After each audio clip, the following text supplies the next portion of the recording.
박범계 법무부 장관이 취임 후 처음으로 검찰 간부 인사를 단행했습니다. 예상보다 빨리 그것도 일요일에 발표한 것을 두고 일각에서는 과거의 갈등이 재현되는 것 아니냐 이런 우려도 나오고 있습니다. 4월 재보궐선거를 향한 여야의 움직임도 분주한데요. 오늘의 정치권 소식 현근택 더불어민주당 전 법률위 부위원장 그리고 이준석 국민의힘 전 최고위원 두 분과 이야기 나눠보겠습니다. 어서 오십시오. 예, 안녕하세요. 자, 박범계 법무부 장관이 취임 후 처음으로 이제 검찰 고위 간부 인사를 단행을 한 겁니다. 내용을 좀 보시면 먼저 논란이 많았던 심재철 법무부 검찰국장은 현 이정수 서울 남부지검장하고 자리를 맞바꿨고요.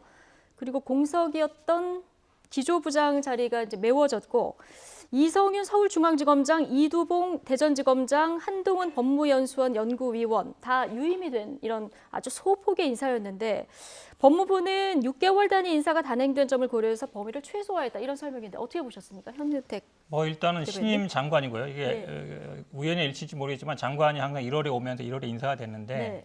어찌 보면 이제 박범계 장관은 새로 오는 장관이고 윤석열 총장은 이제 나갈 날이 얼마 안 남은 총장이죠. 저는 최소한의 인사로, 그러니까 현재 수사 중인 서울중앙지검장, 그다음에 대전지검장, 수원지검장, 어찌 보면 세 가지 중요한 수사를 하고 있는 기관이거든요. 전부 유임시켰다라는 거 보고 저는 이제 한편에 사진이 나옵니다만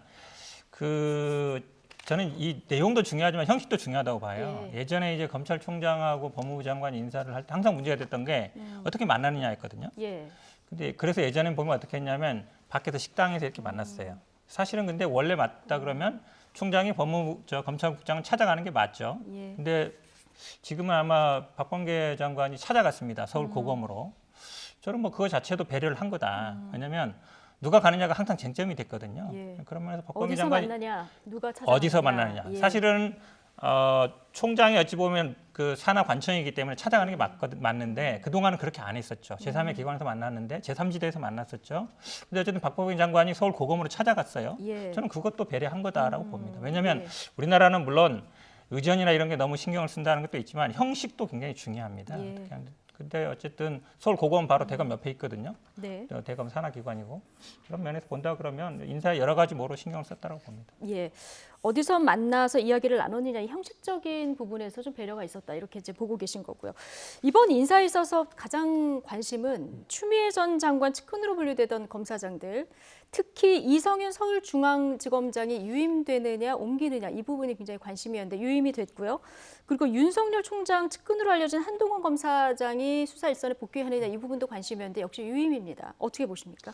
저는 결국 검찰에서 큰 내분, 작은 내분 이렇게 봤을 때 큰 내분이라 하면 결국엔 추미애 장관과 윤석열 총장 간의 갈등 속에서 윤석열 총장을 내치려고 했던 그 행동이 하나 있었습니다. 이제 징계위와 감찰 등을 통해 가지고 그때 주력이었던 분들 같은 경우에는요. 그게 추미애 장관의 영을 따른 것이든 아니든 간에 어쨌든 내분의 한 축이었어요. 그런데 네. 어쨌든 윤석열 총장은 법원의 판단을 해가지고 직무에 복귀했고 그럼 이분들과 대검에서 같이 일할 수는 없는 노릇 아니겠습니까? 왜냐하면 본인을 쫓아내기 위해서 사실상의 기획을 하고 수족이 되어서 움직였던 사람들과 같이 대검에 앉아 있으라는 거는 식물총장 하라는 거예요. 그게 그렇기 때문에 이번에 박범계 장관이 어차피 윤석열 총장은 못 내칩니다. 그럼 그때 그 란에 참여했던 사람들에 대해 가지고 조치를 했었어야 이제 대검이 원활하게 돌아갈 수 있는 것인데 그걸 하지 않았다는 것이고요. 또 작은 내부는 뭐냐면은 최근에 그 한동훈 검사장에 대한 처분을 놓고 예. 서울중앙지검 내에서 이성윤 대 나머지의 구도가 벌어졌다는 것은 우리가 익히 언론 보도를 통해 알고 있습니다. 그렇다면 서울중앙지검이라 하면 과거에 이제 권력층 수사나 이런 것들 전담해서 하던 조직들을 대신해서 이제 하고 있는 조직인데 그렇다고 한다면은 이 조직에 지금 걸려 있는 수사가 얼마나 많습니까? 예. 그런데 지금 이성윤 지검장이 실질적인 지검장으로서 지휘권을 행사하기 어려운 수준의 지금 이제 내분이 있는 거거든요. 예. 그렇다면 둘 중에 하나를 여기서 또 했어야 됩니다. 박범계 장관은 이성윤 지검장을 내보내든지 다른 곳으로 전보시키든지 아니면은 이성윤 지검장과 갈등을 가지고 있는 간부들을 내보내든지 둘 중에 하나를 해야지 이제 서울중앙지검이 정상화되고 그 안에서 권력층 수사를 할 수 있는 것인데 어느 것도 하지 않았습니다. 결국 유임이었거든요. 그렇기 때문에 대검도 불편한 동을 계속하고 중앙지검도 불편한 동을 계속해라 이 이야기이기 때문에 저는 사실 지금 시점에서 대한민국의 검찰이 과연 수사를 진행할 수 있는 그런 조직 체계인가에 대해 가지고 많은 국민들이 의구심을 가질 것이다 이렇게 봅니다. 이런 상황이라면 수사를 계속할 수 있겠느냐 이런 의문 아니, 지금은 던지시는데요. 이제 윤석열 총장의 핵심적인 수사는 두 개죠. 원전 수사하고 원전 이제 대전지검장 유임했고요. 아마 김학의 출국 금지와 관련된 문제 이게 이제 수원지검장이거든요. 유임했습니다. 그 다음에요. 사실은 우리가 이게 논란이 될 때마다 항상 중요한 건 법이 어떻게 돼 있냐거든요. 검찰청법에 보면 법무부 장관의 제청으로 대통령이 한다고 돼 있어요. 네. 이런 경우에 이제 검찰청의 의견을 듣는다고 돼 있거든요. 그러니까 의견을 듣는다는 거기 때문에 그거를 과거에는 뭐 그 전에 그 윤석열 총장이 처음에 올 때는 본인의 의사대로 어느 정도 됐지만 제가 보기에는 본인의 의사는 그래도 한 50% 정도는 반영이 된 거다. 왜냐하면 현재 수사 중인 그 지검장들을 유임시켰거든요. 그러면 사실은 어쨌든 하부 기관이 상부 기관의 그 인사 제청 의견을 듣는 과정에서 100% 반영할 수 없는 거거든요. 만약에 그렇다 그러면 인사를 검찰총장이 하라고 했겠죠. 법에 그렇게 안 돼 있기 때문에 의견을 듣는 거다. 듣는다는 얘기는 합의도 아니고 협의도 아니다. 듣는 절차를 취했잖아요. 청구한다의 수준으로 그렇죠. 보는 어느 정도 건가요? 청취한다는 얘기예요. 왜냐하면 이게 다른 기관엔 그런 게 없습니다. 예를 들어서 국방부라든지 뭐 행정부는 이런 기관은 없어요. 그래도 준사법 기관이기 때문에 검찰의 의견을 좀 반영하라는 거기 때문에 뭐 제가 보기에는 윤석열 총장 100% 마음에 들게 인사할 수는 없는 거다라고 보고요. 지금 한동훈 검사장 얘기를 하지만 이분 현재 뭐 수사 중이기도 하고 재판 중이기도 하거든요. 이런 분을 일선에 복귀시킨다 쉽지 않아요. 제가 보기에 오히려 윤석열 총장이 만약에 임기 말로 나갔을 때 본인이 만약 남을지 아니면 계속 있어야 될지 고민을 해야 될 것이다. 왜냐하면 이분 같은 경우도 굉장히 시험도 일찍 됐지만 굉장히 승승장구했어요. 우리 나이로 보면 이제 50 안 됐거든요. 근데 뭐 고위직을 거의 거쳤죠. 그래서 그렇게 본다 그러면 이 한 사람을 특별히 배려해 줄 필요는 없다. 왜냐하면 같은 기수 중에도 보면요. 그 자리에 한 번도 못 가본 사람 굉장히 많습니다. 그렇게 본다 그러면 뭐 특정인을 위해서 인사를 할 필요는 없다라고 보고 있습니다. 지난 국감에서 윤석열 검찰총장, 추미애 장관의 검찰 인사에 대해서 불만을 드러내기도 했습니다. 자, 박범계 신임 법무부 장관 취임 후에 검찰 인사와 관련해서 검찰총장의 의견을 듣겠다 이렇게 강조하기도 했는데요. 오늘 아침 출근길 답변까지 함께 듣고 오시겠습니다. 인사안이 청와대에 있을 겁니다. 청와대 연락해서 받아보시고 거기 의견 달아서 보내주세요 이러더라고요. 청와대에서는 펄쩍 뛰죠. 터무니없는 일이라고. 근데 인사안은 다 짜져 있고 그런 식으로 인사하는 법이 없습니다. 지난 그 1월 이후에는 좀 많이 노골적인 그런 인사가 있었던 것 같습니다. 오늘은 윤석열 검찰총장과 조금 전에 직접 만났습니다. 대문만 열어놓고 장관실 문은 걸어 잠그는 일은 없을 것입니다. 서로 언제든지 허심탄회하게 대화합시다. 또 대전지검장을 유임했습니다. 그런 측면에서 뭐 패싱 이런 말은 좀 맞지 않지 않느냐 하는 생각을 가져봅니다. 저로서는 최대한 애를 썼습니다. 총장 입장에서는 다소 미흡하다고 생각할 수도 있겠습니다. 자, 오늘 출근길에 그 윤석열 총장 패싱 인사 아니냐 이런 기자들의 질문이 있었고 여기에 대한 답변까지 듣고 오셨는데 이성윤 서울중앙지검장을 유임했지만 원전 수사 담당하는 대전지검장도 유임을 했고요. 그리고 대검 기조부장은 총장 원하는 사람, 그리고 심재철 검찰국장은 이제 교체가 된 이런 상황이라서 이 정도면 최대한 애를 썼다. 뭐 검찰총장 입장에서는 미흡하다고 생각할지 모르겠지만 최대한 애를 썼다 이런 입장입니다. 이거 좀 타협안으로 평가할 수 있는 부분도 있지 않을까요? 이게 무슨 타협안인가 싶은 게 저희가 보통 권선징악이라 하지 않습니까? 선한 것은 더하게 하고 악은 징벌한다. 제가 뭐 악과 선의 비교하자는 건 아니지만은 잘하고 있는 곳은 계속 놔두는 게 당연한 거고요. 못하는 곳은 갈아야 되는 겁니다. 근데 아까 제가 지적했지만은 내분이 있었던 두 군데, 큰 내분, 작은 내분이 있었던 곳에서 그 내분의 요소를 제거하진 않고 대전지검에 수사하는 것들 지금 뭘 잘못했습니까? 잘못하는 게 없으니까 유임하는 게 당연하죠. 그런데 그 상황에서 그걸 무슨 뭐 선심 쓴 것 마냥 하는 것 자체가 애초에 그러면 잘 수사하고 있는 거 권력층 수사하고 있으니까 갈아치워야 되는데 안 했다 이 정도의 무슨 뭐 자세가 아니라면은 애초에 언급하는 것 자체가 잘못된 겁니다. 그렇기 때문에 저는 이번에 박범계 장관께서 인사를 하면서 결국에는 지금까지 있었던 전임 장관으로 인한 갈등 요소들을 하나도 풀어내는 데 성공하지 못했다 이렇게 보는 것이고, 그래서 검찰은 앞으로 아까 말했듯이 어쨌든 큰 갈등도 작은 갈등도 계속 안고 갈 수밖에 없는 것이고, 굳이 한동훈 검사장에서 다시 얘기하자면요, 이분 같은 경우에는 그냥 의심 하나 때문에 지금 수사에 배제돼 있는 겁니다. 아까 말했던 것처럼 그 기순에서 가장 잘 나가고 왜냐 가장 수사 능력이 좋았기 때문에 권력층 수사에 있어가지고 성과를 냈던 검사가 지금 의심 하나 때문에 지금 거기 가 있는 것이고 이분은 기소도 안 되고 아무것도 안 됐거든요. 대한민국의 지금 법무부 장관은 기소된 사람이고요. 대한민국 법무부 차관은 곧 기소될 사람이에요. 그에 비하면 너무나도 수사에 복귀해야 되는 사람이거든요. 형평성이 없다고 말할 수밖에 없는 거죠. 하나 얘기하면요. 사실은 대전지검장을 유임시킨 건 여당 입장에서 불만이죠. 왜냐하면 이게 대전지검이 원전 수사하는 건데 뭐 삭제한 건 당연히 파일 삭제 부분이야 처벌을 받아야 되겠지만 정책성, 경제성 평가한 부분에 대해서 문제가 있다. 이 부분을 수사하는 거거든요. 정책 결정 과정 수사하는 거 아니냐. 이 부분에 대해서 사실은 여당 입장에서 불만 있는 겁니다. 그런데 유임이 된 거죠. 지금 한동훈 검사장이 뭐 의심만이라 그러는데요. 사실은 포렌식 아이폰 포렌식이 걸려 있는 문제입니다. 다 나오고 있지만 그럼 기자하고 그렇게 만나서 그런 얘기를 하는 게 적절한가? 우리 채널 A에서 보고서 나온 거 보면 다 녹취록 나오잖아요. 그런 얘기들을 할 필요가 있는가? 적절하지 않다라는 건 대부분이 아는 거예요. 물론 수사는 지금 뭐 제대로 진행이 안 되고 있습니다만 이런 사람을 현장 수사에 복귀시킨다? 당연히 편파적인 얘기가 들을 수밖에 없는 것이죠. 그리고 문제가 될 때는 사실은 뭐 인사권자 입장에서는 현장 유지가 제일 좋은 거예요. 어찌 보면 크게 바뀌지 않는 거. 그런 면에서 본다 그러면 어느 정도 타협을 한 것이다라고 보는 게 저는 맞다고 봅니다. 이건 어떻습니까? 인사 내용도 내용인데 이례적으로 이제 휴일 오후에 발표가 된 데다가 발표 직전에 이제 대검의 주장에 의하면 이제 일방 통보를 했다 이런 입장이고요. 그리고 아까 협의냐 합의냐 이거보다는 사실은 의견 청취하는 정도면 된다라고 말씀하셨는데 수사라는 특수성을 고려했을 때 수사는 손발이 맞아야 되기 때문에 이건 검찰총장이 제일 잘 알지 않겠느냐 이런 지적도 있는데요. 이 부분에 대한 의견은 뭐 어떠세요? 그렇게 따지면요. 만약 국방부 장관이 전쟁을 할 때 검찰총장의 예를 들어서 육군 참모총장 의견을 반영해야 돼요. 왜냐하면 군인도 마찬가지거든요.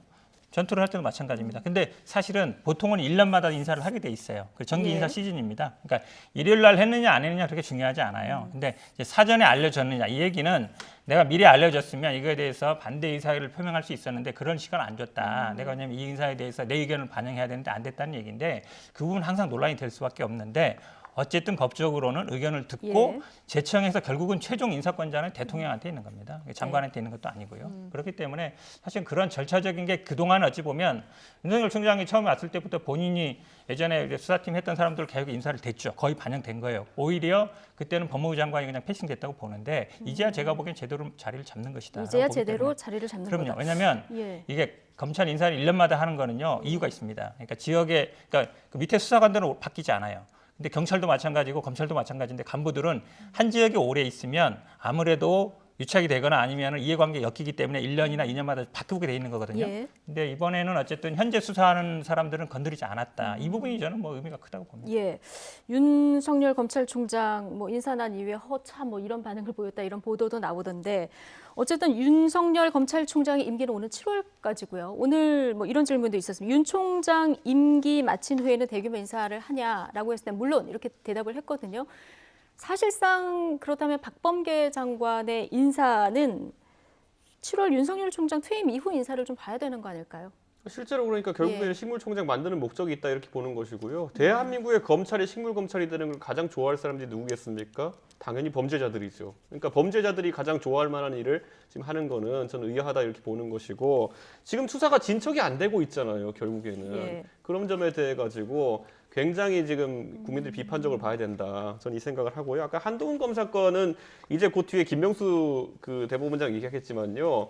이게 요즘 민주당 사람들이 하는 논리가 1년을 못 가요. 한동훈 검사장은 어쨌든 핸드폰을 털어야 된다. 녹취록을 보고 하니까 문제가 있는 것 같다 이랬거든요. 녹취록 뭐 본인은 뭐 알고 녹취당했습니까? 한동훈 검사장은 사적인 대화를 녹취당한 거잖아요. 그렇기 때문에 또 김명수 대법원장은 가면요. 사적인 대화를 녹취당한 거기 때문에 이것 때문에 사퇴할 건수는 또 안 된대요. 문제되는 발언을 했더라도. 그러니까 이게 진짜 1년을 못 가는 논리를 가지고 계속 왔다 갔다 하니까 내로남불 소리 듣는 거고 김명수든지 한동훈이 선택을 하세요. 제발. 지금 한동훈 녹취록과 대법원장 그 녹취록의 여당의 평가 논리가 좀 상충된다 이런 의견이신데요. 어떻게 보십니까? 결국은 이제 김명수 같은 경우는 어쨌든 본인은 사퇴를 하려는 사람이었고요. 임성근 부장 같은 경우 사퇴를 하고 싶은 사람이었고 예. 대법원장 사퇴를 말리는 입장이었고 거기에 대해서 뭔가 어떤 유리한 증거를 갖고 싶었던 것 같고요. 그럼 저는 어쨌든 대법원장 만나면서 녹취하는 게 적절하냐 이 부분은 당연히 얘기가 나올 수밖에 없는 것 같습니다. 근데 이제 기자들 같은 경우는 저도 뭐 기자들하고 통화 많이 하지만 기자들은 대부분 녹취한다고 알고 있어요. 상대방이. 저도 기자랑 통화하면은 기자가 녹취한다 생각하십니까? 그렇죠. 통화한다고 예. 100% 생각합니다. 그렇기 때문에 사실은 좀 다르다. 내부적인 인사 문제하고 기자와 예를 들어서 대부분의 사람들은요. 정치인이든 검찰이든 대부분 기자들이 통화를 한다 그러면 녹취할 걸 생각해요. 근데 대법원장이 고등 부장이면은 예. 차관급이거든요. 차관급인 판사가 와서 예. 대화를 하는데 녹취를 할 거라 생각할까요? 저는 경우는 좀 다르다고 봅니다. 아니 그 법에 대해 가지고 대법원 가면 그 로고에 보면은 여신이 눈 가리고 저울 들고 있잖아요. 눈 가리고 그냥 녹취가 이제 문제 되면 문제 되는 거고 아니면 아닌 거지. 뭐 이 상황은 이렇고 저건 이렇고 하는 거 순간부터 눈 뜨고 하는 겁니다. 네가 했으면 안 되고 네가 했으면 되고 이런 식으로 얘기하면 안 되는 거고요. 전 기본적으로 사적인 대화를 녹취한 것을 바탕으로 해가지고 한 사람은 기소시키겠다고 지금 핸드폰 까겠다고 지금 몇 달째 그러고 있는 거고 한 사람은 지금 여당이 전방위로 나서가지고 야 이런 인성이 들어온 인간은 탄핵했어야 되는 거 아니냐 이렇게 네. 하는 것 자체가 저는 웬 호들갑이냐. 저는 제발 일관된 원칙을 가지고 가야 된다 이렇게 예. 봅니다. 저도요. 이 부분에 100% 동의해요. 그러니까 사적인 대화를 녹음하는 거 사실 미국이나 이런 데서는 동의를 얻어야 돼요. 상대방끼리도 동의를 얻는데 우리나라는 뭐 핸드폰도 통화가 너무나 자연스럽게 녹화하기 때문에 녹화가 많이 되는데 저도 그 부분 본인의 대화를 녹음해서 공개하는 거는 법적으로 문제가 안 돼요. 예. 제3자가 녹음하는 건 문제가 되는데 그러다 보니까 우리나라 사실은 개인 간의 사적 통화도 대부분 녹음합니다. 그런 네. 어플도 있어요. 자동으로 녹음되는 어플 기능까지 이렇게 있어서 사실은 이 사생활 보호라든지 아니면 이런 게 많이 나오고 있다. 저는 뭐 예. 개인 간의 녹화도 녹음도 당연히 상대방이 동의를 전제로 해야 된다라고는 생각합니다. 아니 그럼 한동훈을 지금 이제 잡아놓겠다고 마지막, 하는 것에 예. 있어가지고 증거가 녹취록 말고 딴 게 하나라도 있나요?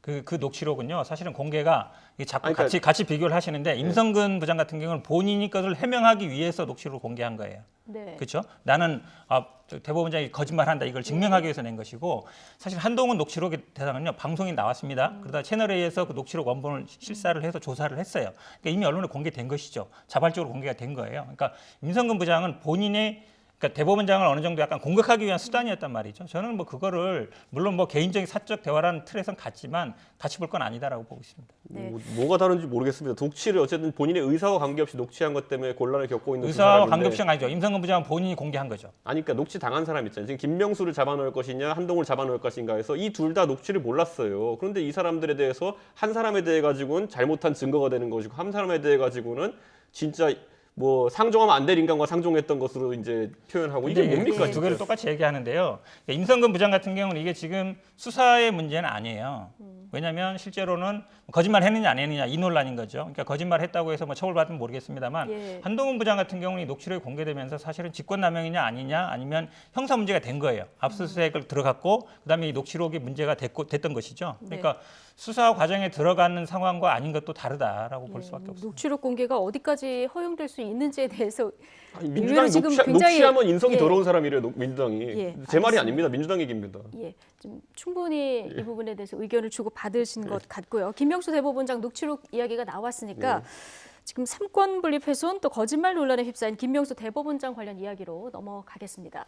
사법농단 사건에 연루된 임성근 부장판사의 탄핵안 국회에서 통과가 됐지만 이 과정에서 드러난 김명수 대법원장의 거짓 해명 후폭풍이 거셉니다. 지난주 금요일 국민의힘 법사위원들은 직접 대법원장을 찾아가서 스스로 물러나라고 촉구하면서 대법원 앞에서 실랑이를 벌이기도 했고요. 오늘은 주호영 원내대표가 대법원 앞에서 1인 시위를 이어갔습니다. 오늘 아침 회의에서도 사퇴 목소리가 이어졌는데 이 모습 잠깐 보고 오시겠습니다.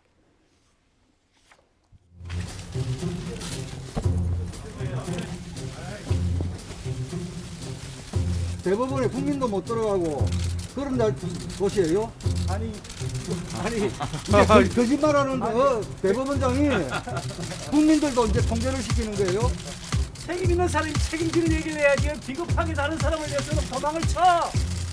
대법원장의 사람이 이렇게 도망을 치냐? 창피하진 않아. 아니 승인을 하는 사람 누구예요? 출입 승인하는 사람. 책임처장 전화. 내가 파란 거 아니 예상할 때는 그렇게 뻔질나게 전화가 전화를 안 받아. 저희들이 뭘 이게 여기 앉아서 기다려서 아이고. 방금 기다렸어. 아이고. 얘 지금 가져오세요. 나도 왼손 갖고 와라.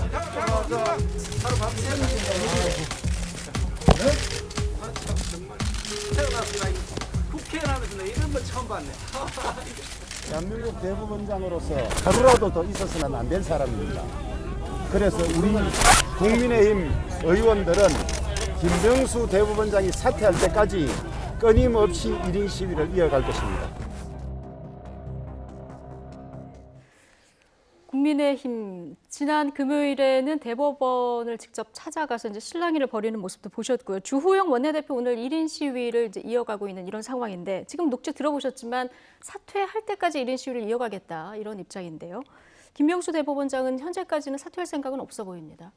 저는요 지난 주말에 이제 계속 기사가 났던 것이 저희 당내 모 인사들이 계속 익명 인터뷰를 통해 가지고 예. 뭐 김명수 대법원장이 사퇴하면은 뭐 또다시 임명권을 문재인 대통령이 행사하기 때문에 어쩌면 저쩌고 뭐 이런 예. 식으로 해가지고 사퇴해도 문제다 이런 식의 기사를 자꾸 내는 걸 봤는데 예. 저는 그런 분들 당당하게 이름을 걸고 얘기해라. 지금 대법원장이 지금 걸려 있는 문제는 예. 사법 행정에 대해서 독립을 하지 못했다는 것, 결국에는 눈치를 봤다는 걸 시인했기 때문에 문제가 되는 것이거든요. 사법부의 권위가 흔들리고 있는 문제입니다. 그러면 우리 당의 유불리와 관계없이 이건 탄핵을 하거나 자진 사퇴를 하도록 요구해야 되는 것이거든요. 자꾸 누가 이걸 구분 못하고 자 대법원장이 정치적 고려를 했기 때문에 물러나라고 하는 지금 상황인데 그 물러남의 유불리에 대해서 정치적 고려를 한다 그러면 누가 진정성 있게 받아들이겠습니까? 국민의힘에서는 지금 당 차원에서 이런 문제에 대해서는 고려를 안 하고 있다. 저는 그래서 고려하면 안 된다 보는 예. 것이고 그래서 주호영 원내대표가 1인 시위를 이어가겠다 사퇴하라고 해라라고 메시지 내시는 것이 예. 정당하다 이렇게 보는 것이고 네. 당에서 이제 익명으로 이제 다른 소리 하는 사람이 좀 없기를 저는 바라는 것이고요. 네. 기본적으로 김명수 대법원장이 사실 좀 가장 놀랐던 것이 자, 그 녹취록이라는 것이 5월 달에 이제 5월 중순에 녹취되었다고 나오잖아요.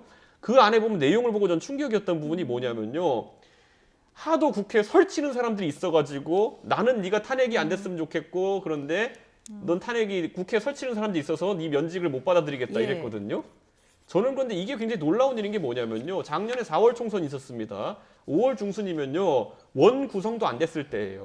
그러니까 국회라는 공적인 기관이 구성이 안 됐을 때예요. 예. 그 상황에서 저는 그 당시에 매일 뉴스 보는 사람이지만 어느 누구도 법관 탄핵에 대해 가지고 공식적인 문제 제기를 하지 않았거든요. 예. 그러면 도대체 김명수 대법원장이 녹취록에서 말한 국회에 설친 사람이 누굽니까? 예. 저는 그 사람이 누군지 최소한 김명수 대법원장이 밝혀야 됩니다. 왜냐하면은 우리 국민들은 그때 누가 설쳤는지 알지도 못했거든요. 근데 국민의힘 의원이 설쳤겠습니까? 아닙니다. 그 당시에 민주당 누가 도대체 대법원장에 대해 가지고 설친다는 표현을 들을 정도로까지 압박을 했는지 이걸 밝혀야지 이제 문제가 해소되는 것이거든요. 예. 그럼 지금 무슨 뭐 자꾸 뭐 후배를 생각해서 말을 돌려서 얘기한다 그랬다는 말도 안 되는 해명하고 있는데 저는 김명수 대법원장 이거 예. 본인이 탄핵 위기 또는 자진 사퇴 위기를 묘면하려 그러면은 도대체 자신이 위협을 느낄 정도로 설친 민주당 의원이 누군지 밝혀야 됩니다. 법관 탄핵 관련해서 김명수 대법원장이 민주당 내 누군가와 사전에 뭐 좀 논의를 하지 않았을까 이런 의심이신데요. 기사를 잘 보시면 알겠는데요. 지난번에 이제 사법농단 사건이 있을 때 조사받은 판사가 한 60여 명 됩니다. 그 중에 이제 기소된 분이 한 10분 정도 돼요. 네. 그 당시에 사실은 언론에서 탄핵이 몇 명 하느냐, 5명이냐, 6명이냐 많이 나왔고요. 실제 이름도 나왔습니다. 기사 잘 찾아보시면 될 거예요. 그렇기 때문에 그거를 뭐 누군가 협의해서 한다. 근데 사실 그 당시에 탄핵이 어찌 보면 이게 이제 총선 전의 얘기입니다. 총선 전의 얘기인데 어찌 보면 탄핵 그 당시에는 통과가 안 됐을 수 있었겠죠. 그 다음에요. 그렇기 때문에 그거를 뭐 누가 개인적으로 협의했다는 건 말이 안 되는 것 같고 사실은 임성근 부장이 아마 한 2시간 정도 대화했다는데 논란의 핵심은 저는 뭐 탄핵 문제는 아니라고 봐요. 임성근 부장은 사퇴를 원했고 예. 대법원장은 사퇴를 원하지 않았죠. 그러니까 이유는 여러 가지가 있습니다만 첫 번째는 아마 제가 보기에 형사재판 진행 중이다. 끝나지 않았다. 피고인 신분이었다.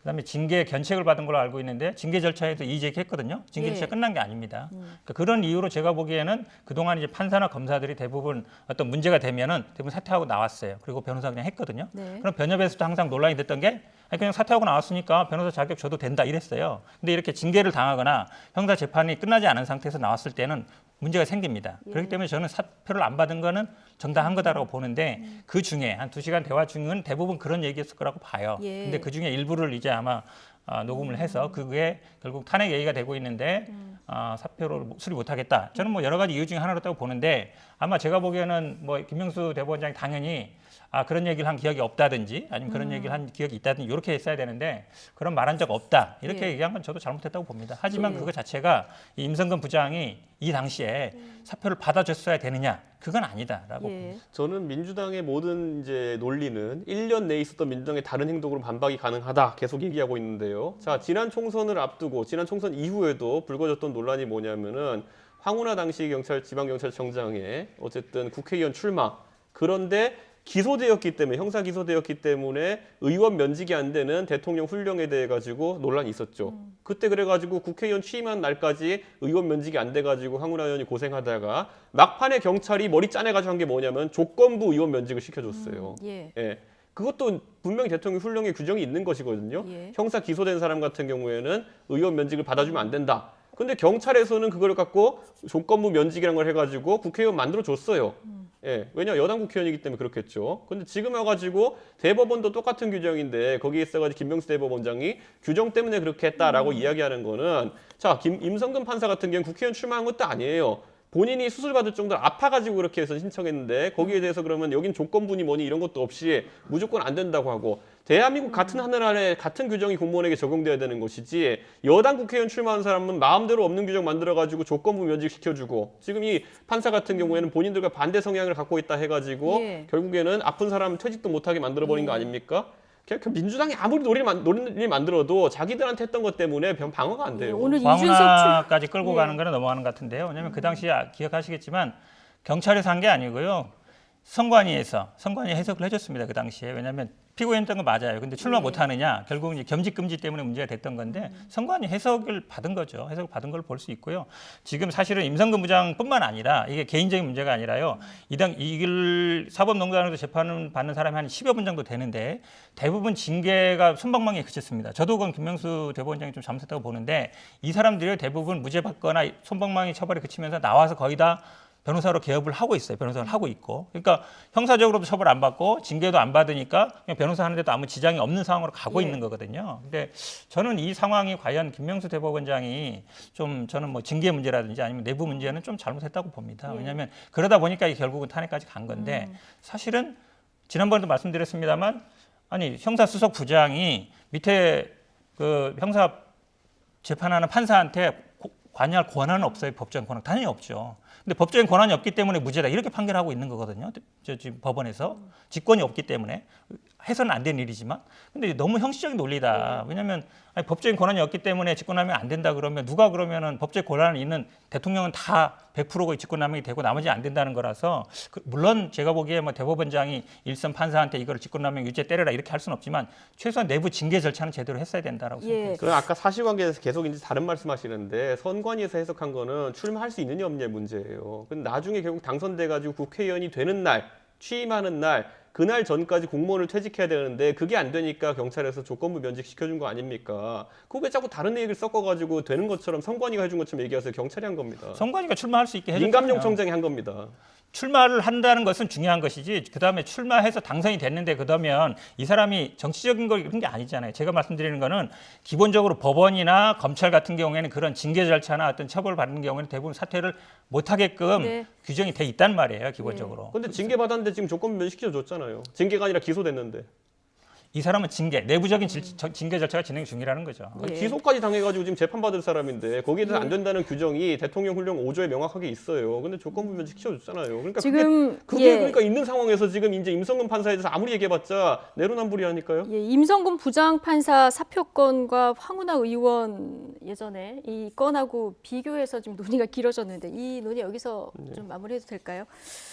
예, 오늘 뭐 오후에 교육사회 문화 분야 대정부 질문이 있는데 아마 야당에서는 이때도 이제 사퇴 압박을 높일 예정이다 이런 기사도 나왔기 때문에 오후 상황까지 좀 이 문제는 지켜봐야 될 것 같고요. 마지막 주제로 4월 재보선 선거 관련 이야기 좀 해보겠습니다. 지금 서울시장 보궐선거 관련해서 여야 모두 후보 단일화가 쟁점이 되고 있습니다. 범야권 단일화 협상이 진척되면서 범여권에서도 단일화 협상에 속도가 붙었는데요. 영상으로 먼저 보고 오시겠습니다.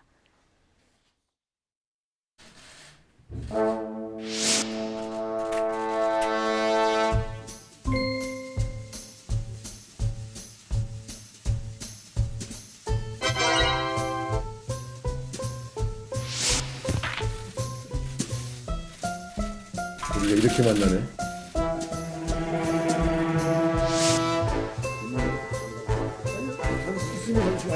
야권의 후보단이라는 정체성도 없고 가치도 없는 이기기 위해서는 무엇이라도 한다는 그런 공학적 발상입니다. 그래서 후보단위를 합의했고 박용선 후보도 관계자의 전원을 통해서 후보단위가 원칙에 동의한다고 했어요. 썰렁한 농담하잖아.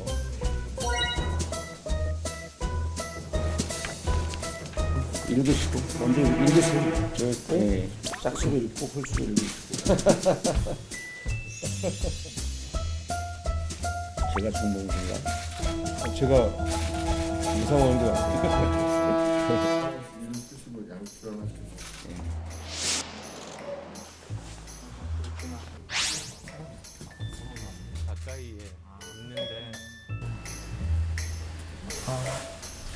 사인이라도 한 장. 예.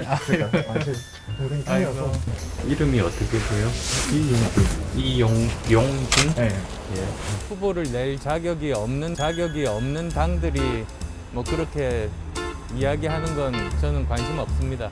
지금은 누가 이기는 게 중요한 게 아니라 야권이 승리하는 것이 중요합니다.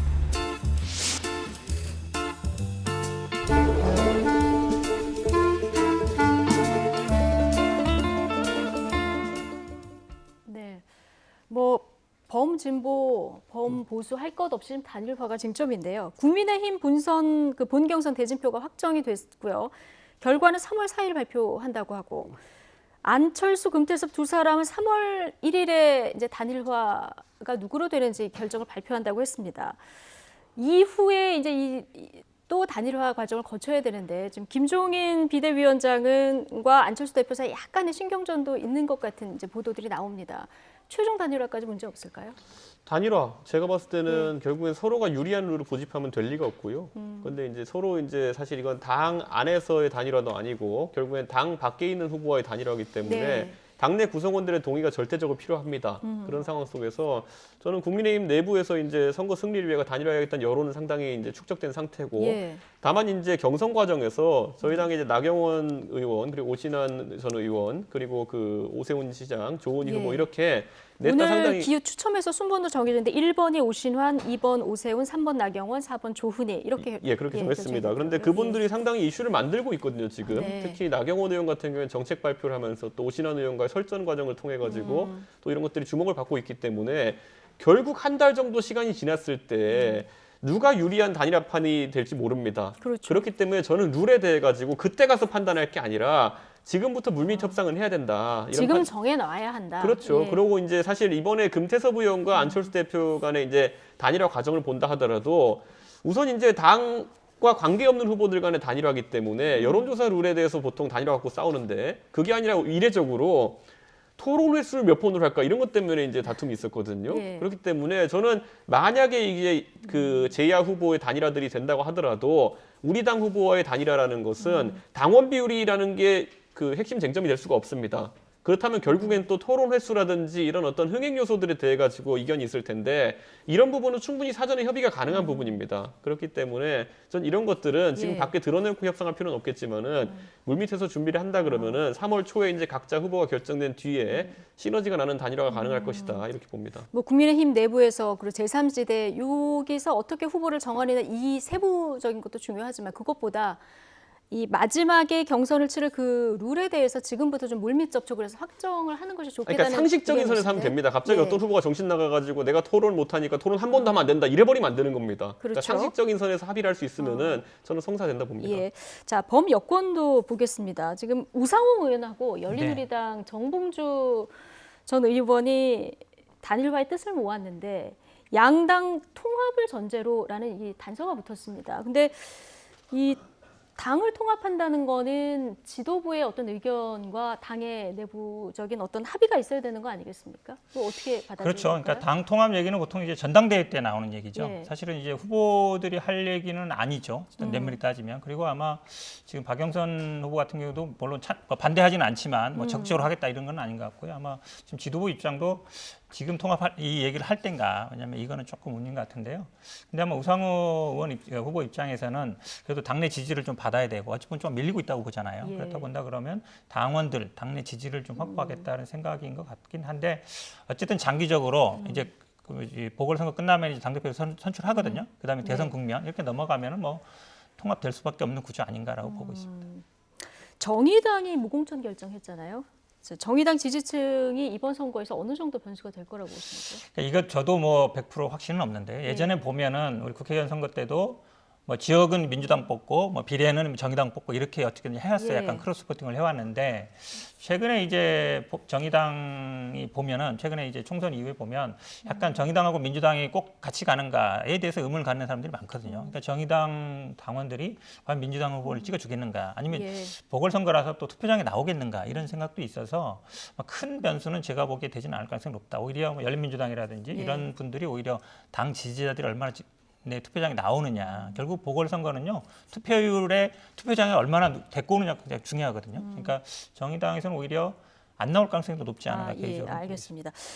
양 진영 모두 상대 진영의 단일화에 대해서는 좀 평가절하하는 이런 반응들도 나오던데 어쨌든 뭐 양측 다 단일화할수록 유리한 건 맞기 때문에 이 과정 좀 지켜봐야 될 것 같고요.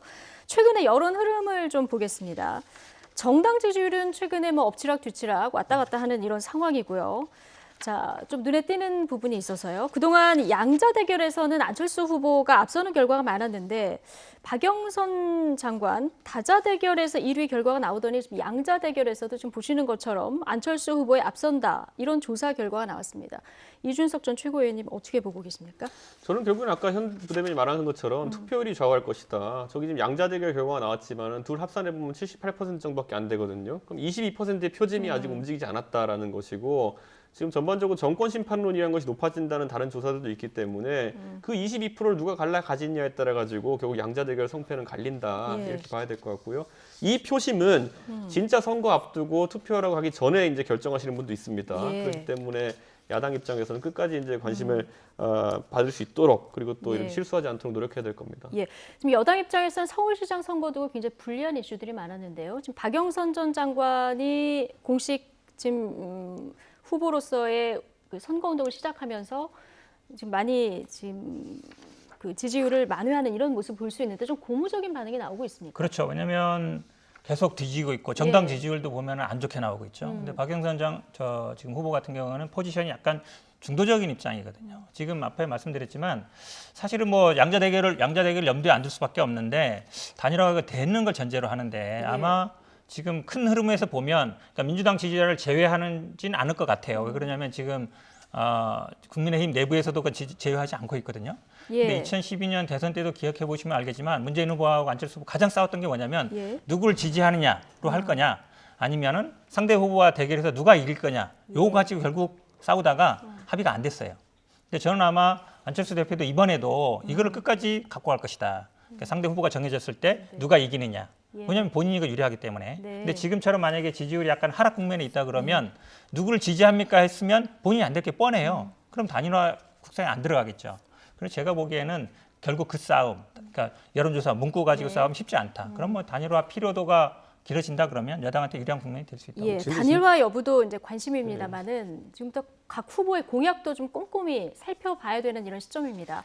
근데 선거 때만 되면 등장하는 포퓰리즘 공약 논란. 이번에는 국민의힘 나경원 예비 후보가 내세운 공약을 두고 정치권 공방이 이어지고 있습니다. 어떤 내용이 있는지 일단 듣고 오시죠. 청년이 결혼을 하게 되면 또 3년, 그래서 5억 원의 3년의 이자 4,500만 원을 부담해 드리겠습니다.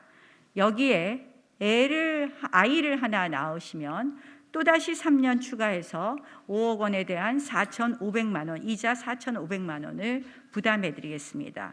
결국 서울에서 독립해서 결혼하여 아이를 낳으시면 총 9년 1억 1,700만 원의 이자 부담 혜택을 드릴 수 있도록 하겠습니다.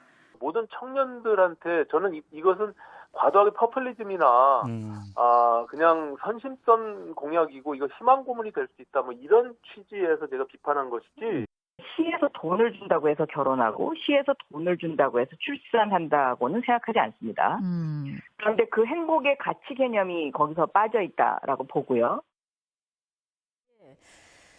총 9년 최대 1억 1,700만 원 이자 혜택. 이 공약을 두고 지금 정치권 공방이 설전이 꼬리를 물고 있는 이런 상황이고요. 오신환 의원도 이제 같은 당에서도 비판이 나온 이런 상황입니다. 나경원 후보는 복지의 나이팅게일이 되겠다 이런 포부도 밝혔는데 일단 따져봐야 될 것이 현실 가능성입니다. 어떻게 보십니까? 박영선 장관이 반박한 내용을 보면은 예. 돈을 준다고 결혼하는 거 아니고 돈을 준다고 아이를 낳는 거 아니다라는 말 맞죠. 네. 돈을 안 준다고 결혼하고 돈을 안 준다고 또 결혼하는 건 아닙니다. 아이를 낳고 이런 건 아닙니다. 그렇기 때문에 뭔가 대책을 세워야 된다는 데는 특히 출산율에 대해 가지고는 어떤 단위의 선거에서든지 많은 이제 고민이 필요하다 이렇게 봐야 될 것 같고요. 실제로 지방의 기초자치단체 같은 경우에는 아이를 낳았을 때 일시금으로 지급하는 방식으로 해가지고 출산율이 3까지 올라가는 그런 지자체도 있었습니다. 네. 그렇기 때문에 그 부분은 정책적 효과에서 판단해야 될 것 같고 나경원 그 예비후보가 이야기한 부분은 사실 우리가 기본소득제라는 얘기는 지금까지 정치권에서 많이 이제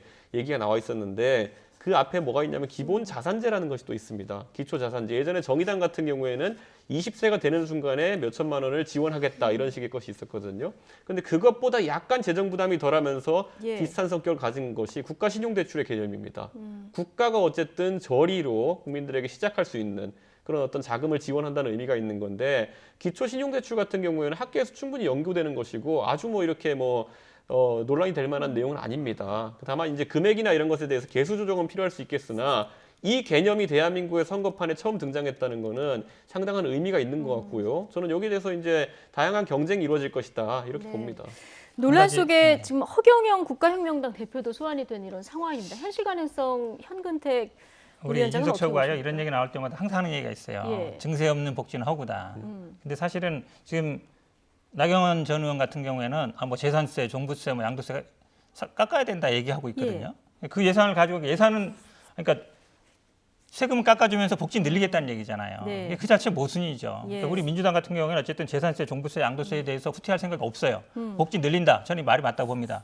그러면 나경원 의원은 이 부분에 대해서 깎아주겠다 하지 않고 어떻게 쓰겠다는 얘기를 해야 돼요. 네. 사실은 근데 세금도 깎아주고 복지도 늘린다. 모순이잖아요. 이런 거에 대해서 제가 보기에 국민들은 생각할 거다고 보고 사실은 어찌 보면 저도 이 아이디어는 좋다고 봐요. 뭐냐면 신혼부부도 있지만 토지 임대부로 주택을 지어서 왜냐하면 땅값이 비싸기 때문에 건물값만 일단 분양을 하고 토지를 이자를 내야 되는데 그걸 시에서 대주겠다. 아이디어 좋죠. 저는 받을 수 있다고 보는데 결국은 그러면 재산세, 종부세, 양도세 깎아준다 이 얘기는 하지 말아라. 그렇게 얘기하고 싶습니다. 건설적인 논의로 좀 이어가면 되지 않을까 싶긴 저는 이게 현근택 부대변인께서 세율이 고정돼 있으면 세금이 변하지 않는다 이렇게 판단하시는 것 같은데 문재인 정부에서 굉장히 아파트 값의 명목 가격을 올려놔가지고 세율 하나도 안 건드리고 기준 가격 하나도 안 건드리고 세수를 3배나 증대시켜놨습니다. 그렇기 때문에 저희가 주장하는 대로 종부세 기준을 9억에서 12억 또는 14억으로 상향시킨다 하더라도 더 많이 거칩니다. 왜냐하면 대통령께서 집값을 많이 올려놨기 때문에 그렇기 때문에 그 세율을 정상적으로 조정하고 기준 시가를 조정하는 정도로 해도 돈은 더 거칩니다. 부동산 그 시세 논리는요. 기본적으로 지금 맞을 수 있어요. 근데 기본적으로 감세를 한다는 얘기잖아요. 장기적으로 봤을 때 그러면 가격이 계속 유지된다는 걸 전제하는데 그렇지 않거든요. 그럼 시그널을 결국은 나는 이 세금 자체를 현재 상태로 가겠다든지 아니면 세금 늘리겠다든지 하면서 복지를 얘기해야 되는데 세금 깎겠다. 아파트가 올랐으니까 그렇게 얘기하는 거는 일시적으로 맞을 수 있지만 정치인이 해서는 안 될 얘기죠. 잘못된 신호를 주는 거라고 봅니다. 서울 지하철 종점에 있는 사람이 마지막이요. 종부세를 내는 상황이 됐으면은 그거에 대해 가지고는 세율 조정이나 아니면 과표 조정이 필요하다는 것은 누구나 인지하는 것이고 그거 하겠다는 건데 뭐가 문제입니까? 아니 평소에 증세 없는 복지는 허구라고 그렇게 얘기를 하시면서 이게 다른 얘기하면 안 되죠. 대통령께서 집값 올려서 과도한 증세를 대통령이 하셨어요. 올린 게 아니죠. 시장이 올리는 거지 어떻게 대통령이 집값 자, 올린다고 올리겠습니까? 예, 여기까지 듣겠습니다. 나 전 의원 공약이 이제 포퓰리즘 논란으로 비화됐지만 다른 후보들 공약도 따져보면 현금성 지원이 꽤 많습니다. 이게 현실적으로 가능한지 따지는 건 유권자들의 몫이니까 꼼꼼히 읽어보고 나중에 공약집 읽어보고 잘 투표해야 되겠습니다. 자, 현근택 더불어민주당 전 법률위 부위원장 그리고 이준석 국민의힘 전 최고위원 두 분과 함께했습니다. 고맙습니다.